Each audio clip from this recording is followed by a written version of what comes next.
كرة تصل لمحمد عبد الشافي. عبد الشافي يحاول، كرة عالية داخل منطقة الزاوية. عمر يسجل في الدقيقة 22. يعود للتسجيل عمر السوم الهداف، ويسجل هذه المرة على المستوى الآسيوي. هو سجل في القادسية الكويتي عن طريق ركلة الجزاء، ولكنه يعود، وهذه هي العرضيات المطلوبة. محمد عبد الشافي جاء من الناحية اليسرى وعكس الكرة أمامية في تواجد هجومي أهلاوي مميز. كان في أوزفالدو، كان في أيضا سلمان مؤشر، وعمر في المنتصف يأتي يقفز عاليا فوق الجميع ويسدد الكرة الرأسية على يمين الحارس الدوبريك. سينيونوف يسجل أول هدف التقدم للنادي الأهلي. هذه عادة مرة أخرى. شوف المساحة اللي كانت مع عبد الشافي، العرضية الممتازة، ممتاز حسين المقهوي اللي كان موجود، وممتاز أيضا سلمان المؤشر اللي كانوا يتواجدوا داخل منطقة الجزاء يشتتوا ذهن مدافعي الفريق الأوزبكي. ويأتي عمر، يأتي أبو الخطاب والكرة الرأسية على يمين حارس المرمى الدوربيك سونيونوف. هدف أول للنادي الأهلي السعودي. الحربي حارس، ركلة حرة مباشرة لنساف، ملعوبة. هدف التعادل في الدقيقة 20.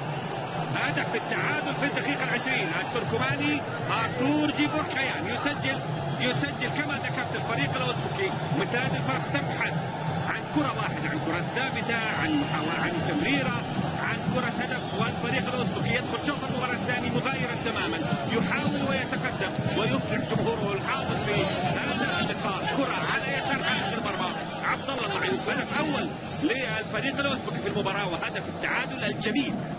هدف التعادل الجميل أيضا ركلة حرة مباشرة متقنة تماما من القائد. تابع لعادة مرة أخرى، زاوية جميلة ارتور جيبوركيان، وهدف التعادل ايضا فرحة حارس المرمى سونيونوف. كرة بعيدة عن حائط الصد تماما، بعيدة عن عبد الله المعيوف، وهدف التعادل في الدقيقة 20. كان هدف النادي الاهلي في الدقيقة 22 لكنها بعيدة وتخرج من الناحية الاخرى في وجود ايضا امير. عرضية من امير عالية، وهدف ثاني. نعم، امير كردي يرفع، وهي الرفعات، هي العرضيات. فينك يا شلية، فينك يا محمد شلية؟ هو في المدرجات، ولكن امير كردي يصنع للمرة الثانية للنادي الاهلي. وصالح العمري من اول لمسة يا فنان، من اول لمسة يا صلوح. هدف ثاني للنادي الاهلي، هدف ثاني للنادي الاهلي في الدقيقة 33.